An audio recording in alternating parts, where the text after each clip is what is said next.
shumburaa dubbee yookiin immoo xixiqqoo jedhama miti biyya keenya kun garuu gurguddaa sanidha natti fakkaate gaa. Maali dubbee? Maali dubbee maali shumburaa dubbee furdaa sana jedhan kan warra faranjii fidan jedhu warri keenya fuudhamanii. Dubbee malee nu dubbee. Abbaa sabkee bartu na foggoraa jira dhugaa.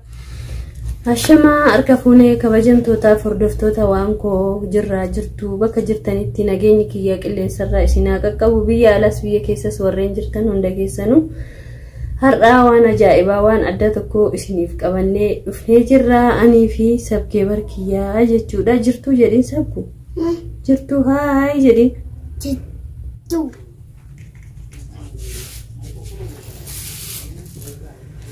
Har'agaa waan adda isiniif qabadhee dhufee hordoftoota kiyyaa namni garaa qabu kun silaa waa margi hawwisiisaa waa margi dharraasisaa jechuudha. Biyya ambaarratti garuu waan hunda argachuun waan namatti ulfaatu namatti fakkaata. Maallaqa qabaannaan waan hunduu hin argamaa jechuudha. Biyyi nu keessa jiru kun immoo akkuma beekamu ijoolleen naannoo kana jiran ni beeku. Biyya lolaanis dadhabduu taatu garuu waan feetan ni argattu jechuudha. Maallaqa qabaannaan namni waa hundayyuu ni argata jechuudha. Akkuma beekamu biyyi kun biyya xiqqooti, biyya tuffatamtuuti garuu rabbitti haa toluuti immoo waa hunduu ni argama jechuudha. Anarra immoo waan hawwisiise tokko sin agarsiisuu hedaa.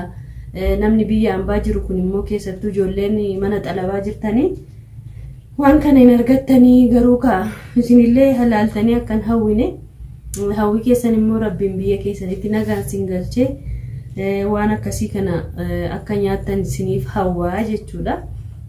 Akkuma beekamu anarra maaliin hawwee yoo jettan obboleeyyan kiyya shummoodha. Shummoo namni wallaale hin jiru jechuudha.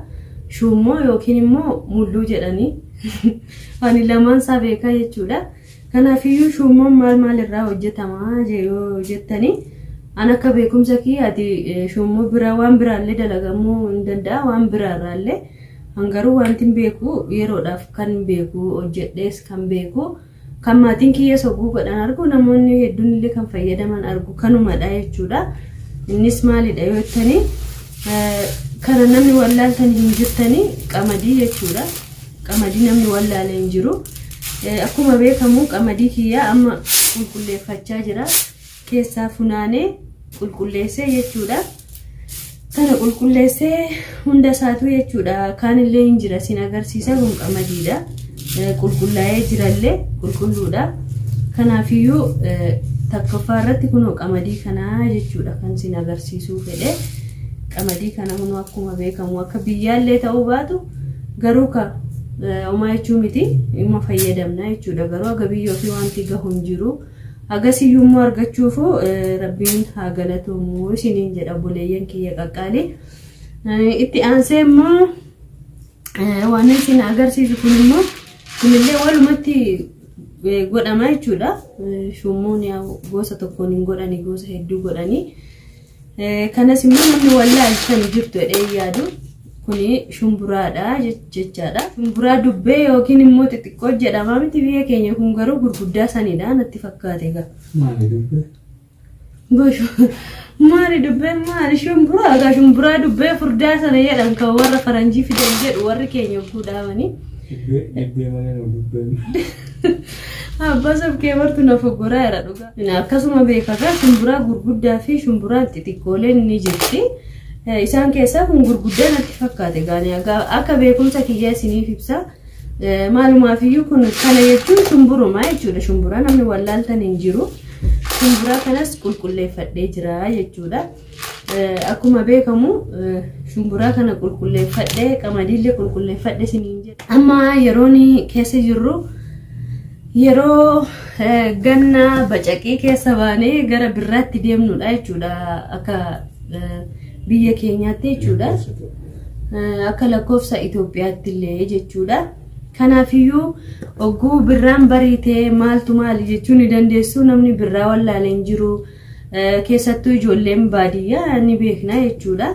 Kanaafiyyuu animmoo hawwiin kiyya boqqolloodha jechuudha. Yeroo baay'ee boqqolloon hin jaalladha dhugaa dubbatuudhaaf yeroon daa'ima kiyya duraallee garaa qabu boqqolloo kana hedduun jaalladha hedduun nyaadha hawwiidhaan jechuudha keessattuu shummoo isaarra ka ibidda irratti waadanii nyaatan sana fedha jechuudha lubbuun kiyya maalumaafiyyuu har'ammoo jijjiirradhe gara shummootti dhufee jechuudha kanaafiyyuu kun boqqolloonis dhuma argamaa jechuudha aga biyya keenyaas mi'aawu baatu aga biyya keenyaas fooliin isaallee nama hawwatu baatu garuu boqqolluma yaa'u akka beekamu biyya arabaaratti yookiin biyya faranjoota irratti akka keenya cal jedhanii miti dawaadhaan dafanii guddisu agas mara mi'aallee hin qabu garuu namatti tola omaa jechuun miti jechuudha yeroodhaaf hawwii ofiitti dabarfatuuf ni ta'a jechuudha ani immoo yeroo baay'ee shummoo kana nin jaalladha oguun buna dhaabbadhu buna qursii hin qabne dubbii qurxii hin qabne jedhanii kanaafiyyuu buna ni qursii maleellee hin jaalladhu boqqollollee yoo dhabe yookiin shummoollee yoo godhuu baadhe daabboon ni tolchaa jechuudha yeroo baay'ee na gammachiisa yaa'u biyya keenya irratti akkuma beekamu namoonni buna yoo dhaabanii qursii isaayyuu ni quufamee nyaatama oguu durbeeku jechuudha kaammaa kanan beene jireenyi qaalii malee jechuudha buleeyyan kiyya kanaafiyyuu amma wanti na hafe boqqolloo jajjaba kana jechuudha jajjabaataa kana jajjabaataa kana falfaleetaniin waliin makaa jechuudha akkuma isiniif hime qamadii fi shumburaa irratti jechuudha amma sumaanis ofsinitti jedhe kaadhiifama na godhaa hin dadhabe akkuma isiniif ibse amma boqqolloo kiyya falfalee walitti nannaqee shummoollee godhe buna illee dhidhiheessee buna kiyyallee danfisee buna keenya dhugaa waliin buhaarree du'aayillee naa godha du'aayii isiniif godha buleeyyan kiyya yaani du'aayin keessan na biraa akka fagaatu hin fedhu rabbiin akka nagaan na hiiku isinillee akka na bira dhaabbattan rabbiin wajjin isiniin jedha buleeyyan kiyya amma gara boqqolloo falfaluu kiyya deema kuni boqqolloo jajjabaataadha boqqolloo xiqqoo lallaaftuu immoo akkana cabsee keessa goradhaa jechuudha yaani namni shummoo kan nyaatuun feene kana qorqataa jechuudha namni ilkee jabduu qabu jechuudha kanaafiyyuu boqqolloo kiyya lallaaftuu akkasuma godhadheetaniin itti makadhaa isiniin jedha kanaafiyyuu obboleeyyan kiyya osoo na bira jiraattanii shummoo kanas nyaattanii osoo waliinis buna dhugnee osoo waliinis taphannee osoo waliinis kolfinee natti tola ture garuu yaadaan waluma bira jirra obboleeyyan kiyya anillee du'aayii isinii godha akkuma beekamu gaa rabbiin nama garaa qabu kana ni dhagaha jedhanii rabbiin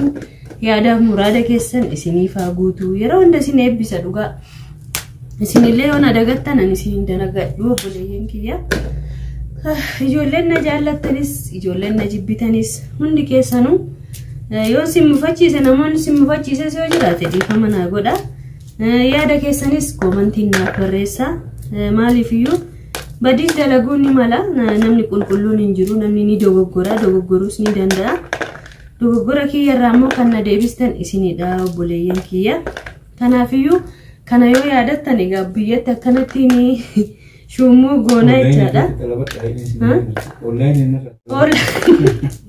shummoo gaafeeluu eegaleera kanaafiyyuu online irraa xalabadhaa yoo feetanii obboleeyyan kiyya isiniin jedha warri hawwii isaa qabdan isin gidee hawwii keessa rabbiin isin haa baasu biyya keessanitti nagaan isin haa galchu amma gaawaanumaafiyyu boqqolloo kiyyallee fixadhaa jira aga bilchaatee immoo haa nyaannu isiniin jedhutti gaana keessan bubuusaa na eeggadha